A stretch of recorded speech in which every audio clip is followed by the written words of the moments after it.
வணக்கம், நான் தான் உங்கள் ஆப்ரேட்டர். இன்னைக்கு என்ன வேலைக்காக வந்திருக்குன்னு பார்த்தீங்கன்னா, 2 ரூமுக்கு ஃபவுண்டேஷன் தோண்ட வேண்டியது இருக்கு. சின்ன பக்கெட் போட்டு 2 தனி தொட்டி தோண்ட வேண்டியது இருக்கு.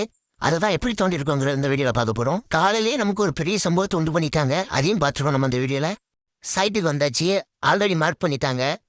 வண்டியில் பெரிய பக்கெட் இருக்கிறதுனால நம்ம ஃபஸ்ட்டு 2 தனி தொட்டி தோண்டிக்கலாம். அதுக்கப்புறம் சின்ன பையில கழட்டி மாட்டிக்கலாம்.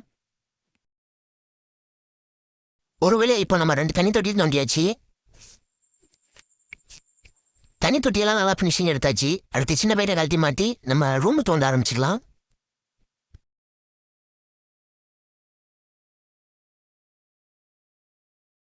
இதுதான் சின்ன பையர் கழட்டக்கூடிய டூல்ஸு.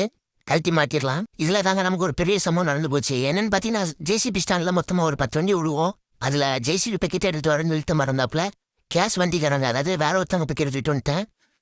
காலில் அவசர அவசரம் வேலைன்னு நான் தூக்கிட்டு வந்துட்டேன். யார் பக்கெட்னு பார்க்கல. இங்கே வந்து மாற்றும் போது தான் தருது. அது இவ்வளோ கேப் இருக்கு நான் நினச்சி கூட பார்க்கல.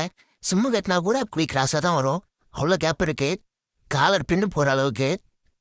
சைடு போல்டு கூட போட முடியல. இதனால என்ன ஆகும்னு பார்த்தீங்கன்னா, அடிக்கடி பின்னு வெளியே வரும். காலர் போல்ட்டே பாருங்க 2 தரைக்கும் ஃபுல்லாகவே உள்ளே போயிட்டு ஒரு போல்டு போட முடியாது. கம்பியை கூட வச்சு போட முடியாது.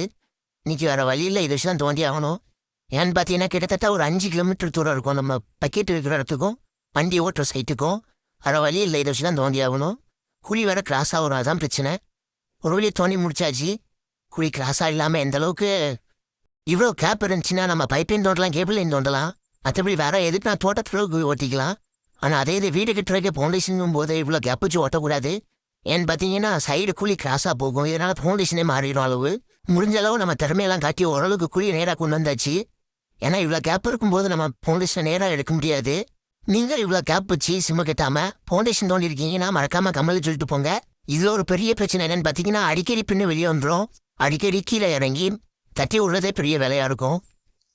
மற்றபடி ஓரளவுக்கு அட்ஜஸ்ட் பண்ணி குழியெல்லாம் நேராக கொண்டு வந்தாச்சு.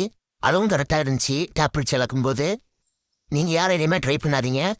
மறக்காமல் வீடியோ பிடிச்சிருந்துச்சுன்னா லைக் பண்ணுங்கள்.